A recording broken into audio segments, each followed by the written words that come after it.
Do you ever sit down to focus and the silence feels deafening, or the noise around you is just too much? So your ADHD brain ends up somewhere in between, restless and distracted, not quite landing anywhere. Maybe it's time to put the music Scape method into practice.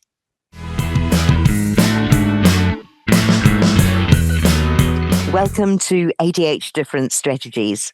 I'm Julie Legg, your host, author of The Missing Piece and an ADHD advocate. Over the years, I've had the privilege of speaking with incredible guests, unpacking real-life strategies, mindsets, and tools for navigating ADHD. This bite-sized series brings those insights together, short, practical, and ready to use.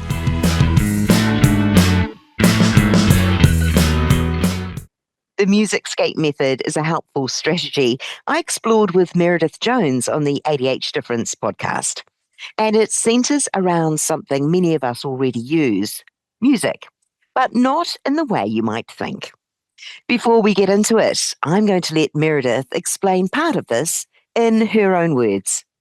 My therapist actually put me onto was a binaural beats meditation playlist. But it's something that is designed to be played in your headphones. What it does with the beats, it's all to do with the frequency. And so it's playing slightly different frequencies at the same time, one in each ear. And it's kind of creating an illusion for your brain. And it helps to reduce stress and anxiety, and also helps with or increases concentration and your ability to focus. I think the jury's out on whether it's scientifically proven or not, but it works for me because when I was studying a while ago, someone told me about lo-fi music. And so I would just put lo-fi music without any words and very, very few kind of instruments and things like that could be overwhelming. And I just listened to that while I studied, and it shut out the whole world, and it helped me to just focus and concentrate. The music Scape method is not necessarily about blasting your favorite playlist. It's about creating a sound environment your brain can work with. A mix of things like lo-fi music, binaural beats, gentle instrumental tracks, often played through headphones or just in your zone while working, walking, or even decompressing. You're not forcing focus, you're creating the conditions for it. ADHD brains are constantly balancing stimulation. Too much and it's overwhelming. Too little and the brain goes searching for something else. And that's where music comes in.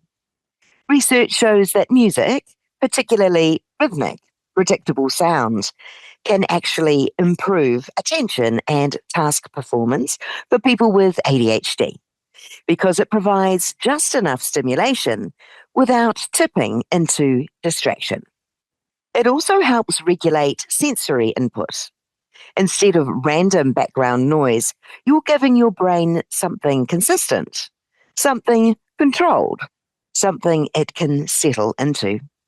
There's also a nervous system piece to this. Rhythm has a grounding effect. It can soften stress responses and reduce that internal sense of urgency or overwhelm. And over time, something really interesting happens. Your brain starts to associate certain sounds with certain states. This music means focus. This music means calm. This music means reset. So how do you actually use this? Firstly, choose your tracks intentionally. Think minimal lyrics, soft, repetitive sound, steady rhythm. If you're using binaural beats, headphones are important. Secondly, create a ritual.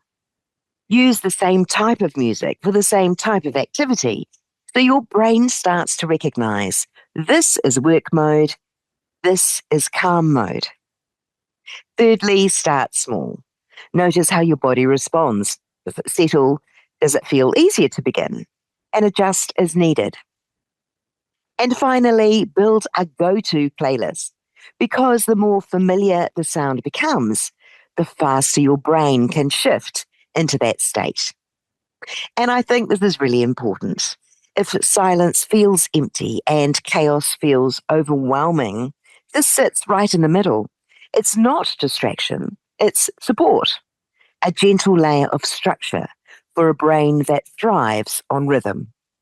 Music isn't just background noise. For ADHD minds, it can be a bridge into focus, into calm, or into flow. So if your brain has been feeling scattered or stuck, or just a little out of sync, you might not need more discipline. You might just need the right frequency. A big thanks again to Meredith Jones for sharing this strategy and for being part of the broader ADHDifference conversation. If you'd like to hear more from that episode, head over to our main series. You'll be looking for season 2, episode 21, to hear more of her ADHD insights. Links are in the show notes. Thanks for tuning in. For more practical tools for beautifully different brains, hit the subscribe button.